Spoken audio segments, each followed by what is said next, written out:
오늘 주제는 레데리투 세계관에서 무법자로 살아간다면 무슨 범죄를 저지르며 사는 게 좋을까? 이다. 조건은 이렇다. 지금 이 영상을 보는 내붕이가 본인 포함 6명의 소규모 갱단의 보스라고 가정하고 각각 캐틀맨 리볼버 한정, 목원 1마리, 보스인 내붕이는 서러브레드 1마리를 가지고 있다. 전투력은 6명 모두 오드리스콜 갱단의 말단 수준이다. 이렇게 보면 너무 허접하고 약해 보이지만 사실 레데리투 세계관 주인공인 반펄린드 갱단과 그 주변 세력들이 하나하나 일당백 먼치킨이라 그렇지 이 정도 조건이 보통이었다. 그럼 이제 범죄 유형을 소개하겠다. 첫 번째는 유오스틴 노상 강도이다. 이 유형의 장점으로는 앞으로 소개할 유형들보다 보안관들에게 걸릴 확률이 낮다는 것이다. 범죄를 저지르는 입장에서 걸릴 위험이 적다는 건 꽤나 큰 메리트인데 당시 서부시대는 지금 같은 정보화 시대가 아니라서 포허들판에서 사람 하나 쓱싹하고 처리하는 건 일도 아니었다. 당장 에드먼드 로우리 주니어가 끔찍한 토막 연쇄 살인을 저지르면서도 주인공에게 걸리기 전까지 공권력에게 들키지 않고 살아남은 걸 보면 알 수 있다. 이러한 낮은 실패율에 딸려오는 높은 성공률 덕에 의외로 작중에 나오는 갱단들도 이런 노상 강도를 자주 벌이는 모습을 볼 수 있다. 차이점이라면 그들은 하필 주인공이 나서 존에게 했다는 점이지만 내붕이가 만날 행인들은 대부분이 무장도 하지 않은 소시민들이기에 역으로 당할 일이 적다. 물론 가끔가다 좋은 대화 수단을 들고 다니는 행인들도 있지만 저 멀리서 허공에 총을 쏴대며 저항의지를 꺾어버리거나 아싸리 한두 명 이를 각오로 머릿수로 밀어붙이거나 리볼버에 좀 더 긴 사거리를 이용해 저격을 하거나 그냥 다른 행인을 털면 돼서 큰 문제는 아니다. 또한 내붕이가 노리는 행인이 소나 양을 몰고 다닌다면 그야말로 대박이 따로 없다. 비금속 및 작물은 그 출처를 의심받아 팔지 못하는 경우가 있는데 가축은 그럴 위험이 덜하고 설령 출처를 물어봐도 에이 지금 출처 따질 때야. 이 흉흉한 세상에 재산 늘어나는 거에 감사해야지. 안 그래? 라면 넘어갈 수도 있다. 특히 사는 게 팍팍한 유오스틴의 텀블리드 마을이라면 더더욱 출처 따위 안 따지고 받아줄 것이다.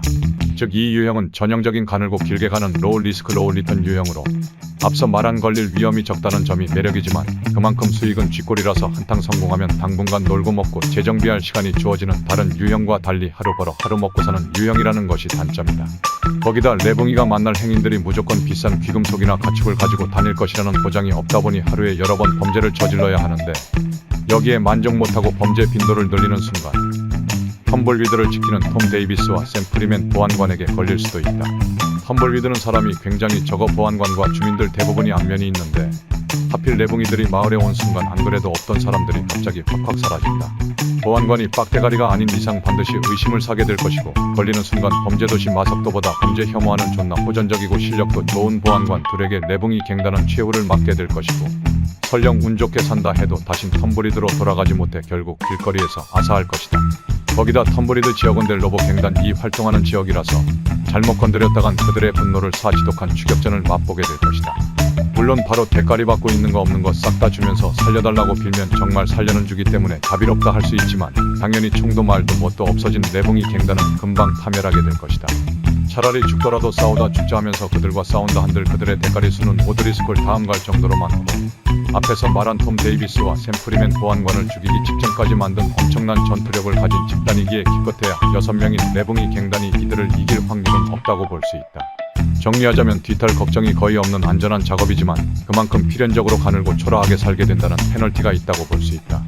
두 번째는 웨스트 엘리자베스 마차 강도이다.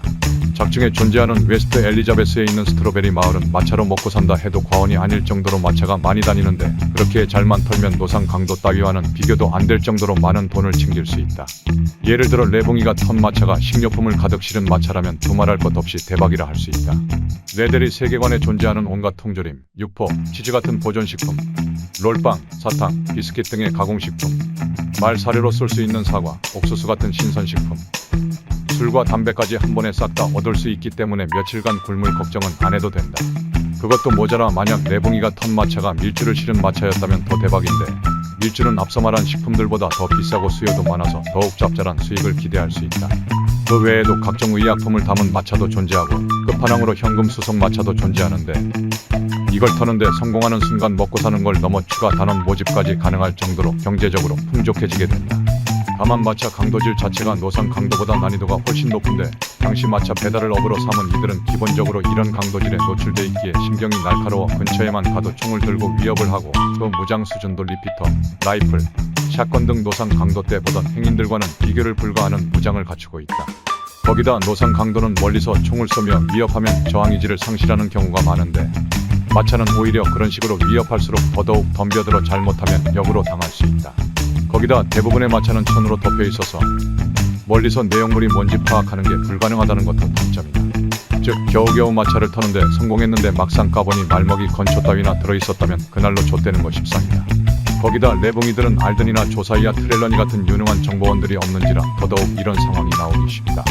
또한 범행 이후 마차를 처리하는 것도 쉬운 일이 아닌데 노상 강도의 경우 그냥 사람 발길 없는 곳에 시체 유기하고 도망가면 그만이지만 마차의 경우 처분할 만한 곳이 마땅치 않고 길거리에 방치하면 필히 공권력에게 꼬리를 밟혀 갱단이 와해될 수도 있다는 단점이 있다.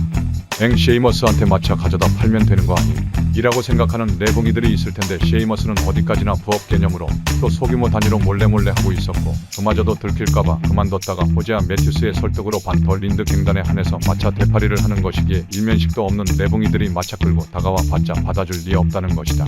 거기다 규모가 큰 마차는 필히 경비를 대동하고 있는데 그런 마차의 경우 누가 봐도 감나가는 물건을 싣고 간다는 걸 유추할 수 있지만 그만큼 성공 확률이 낮아 잘못했다간 그대로 몸뚱아리에 숨구멍 하나 더 생기게 되는 것이다. 거기다 마차 강도질은 그 유명한 오드리스콜 갱단의 조업인지라 도중에 마주치기라도 하면 여자고 아이고 다 죽이는 이들의 특성상 내붕이 갱단도 절대 살려보내지 않을 것이다. 즉 마주치자마자 조은나게 뛰어서 도망가는 것 말고는 방법이 없다는 것이다. 마지막으로 간혹가다 현상금 사냥꾼이나 보안관들이 집마차로 위장하고 이를 털러오는 범죄자들을 체포하려 하는 경우도 있기에 이를 구분해낼 능력이 없는 내붕이 갱단은 걸리는 순간 모가지인 것이다. 정리하자면 성공한다는 전제하에 엄청난 물자를 얻을 수 있으나 그만큼 실패하는 순간 오는 리스크와 페널티가 많은 노상 강도와는 반대되는 하이리스크 하이리턴 유형이라고 볼 수 있다. 마지막으로는 유한오버 열차 강도이다. 은행 강도질은 없음? 라고 생각할 내붕이들을 위해 설명하자면 당시 은행 강도는 범죄의 끝판왕으로서 중견급 갱단들이나 겨우 시도해 볼 법한 강도질이라 기껏해야 6명이 전부고 전투력도 출중치 않은 내붕이 갱단이 시도하기엔 무리라 판단되어 빼게 되었다. 다시 돌아와서 열차 강도에 대해 설명해보자면 열차 강도는 은행만큼은 아니지만 충분히 무법자 세계에서도 급이 높은 중범죄에 속하는지라 시도하는 순간 온 동네 보안관, 경찰, 연방보안관 등의 공권력들에게 필히 추격을 당하게 될 것이다. 인게임 내에서도 열차 강도를 저지르는 순간 미니맵에 뜨는 빨간색 점 수만 봐도 납득이 가능하다. 그만큼 이 범죄가 심각한 범죄라는 걸 보여주는 장치인 셈이다. 실제로 반더 린드 갱단의 모티브가 된 와일드 번치 갱단의 두목 부치 캐시디는 아서의 목에 걸린 5,000달러를 따위로 만들 정도로 엄청난 3만 달러라는 현상금이 걸려 있었으니 더 이상 말해봐야 입만 아픈 수준이다. 이렇듯 열차 강도질은 마차 강도질보다 더 심한 하이리스크 하이리턴 유형인데 실제로 서부시대 기차엔 각 칸에만 수십 명에 달하는 엄청난 수의 행인들이 있었고 그렇게 겨우 6명 남짓인 내붕이 갱단이 이를 전부 입단속시키기란 불가능하다. 그렇게 무사히 다치지 않고 전원살아서 범죄에 성공한다 해도 아까 말했듯 내붕이 갱단엔 엄청난 현상금이 붙음과 동시에 엄청난 수의 보안관과 현상금 사냥꾼이 쫓아오게 될 것이다. 거기다 가는 마을마다 현상금 포스터가 붙어있으니 마을에서도 안심하긴커녕 잡히진 않을까 하는 두려움에 시달리며 살아가게 될 것이다. 그렇게 더 이상 문명에서의 생활이 불가능해지니 내붕이 갱단은 머플이 패거리 마냥 산속에 틀어박혀 원시인처럼 생활하거나 더 극단적으로 가면 기껏 번 돈조차 사용 못해서 식인을 하며 연명해야 할 수도 있게 되는 것이다.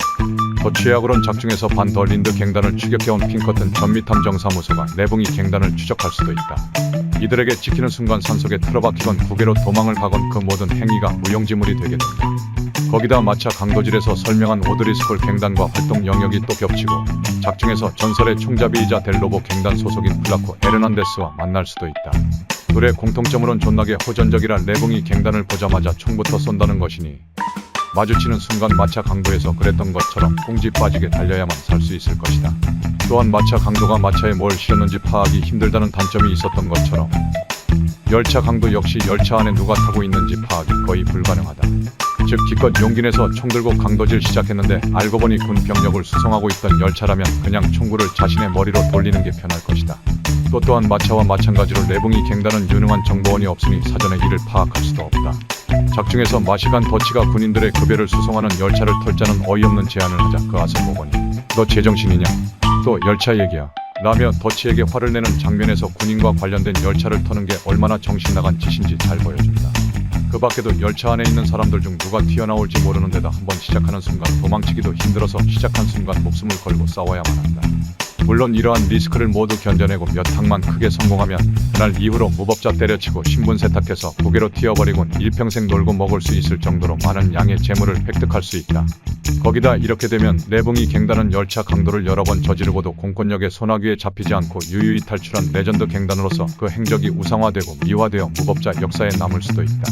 즉 본인이 사나이로 태어나서 이왕 범죄 저지르고 개의 같이 노상 강도 저지를 바에야 열차 한방, 은행 한방 시원하게 털어줘야 가오가 살지 라고 생각하는 십상남자라면 이 유형을 추천한다. 정리하자면 열차 강도는 앞서 말한 마차 강도의 장점과 단점을 모두 극대화시킨 초하이리스크 초하이리턴의 끝판왕 유형이라 볼 수 있다. 이 외에도 본인이 생각하는 재미있는 범죄 유형이 있다면 댓글로 적어주길 바란다. 지금까지 긴 영상 봐주셔서 정말 감사합니다. 다음에 더 좋은 영상으로 빨리 찾아뵙겠습니다. 구독과 좋아요는 다음 영상 제작에 큰 힘이 됩니다.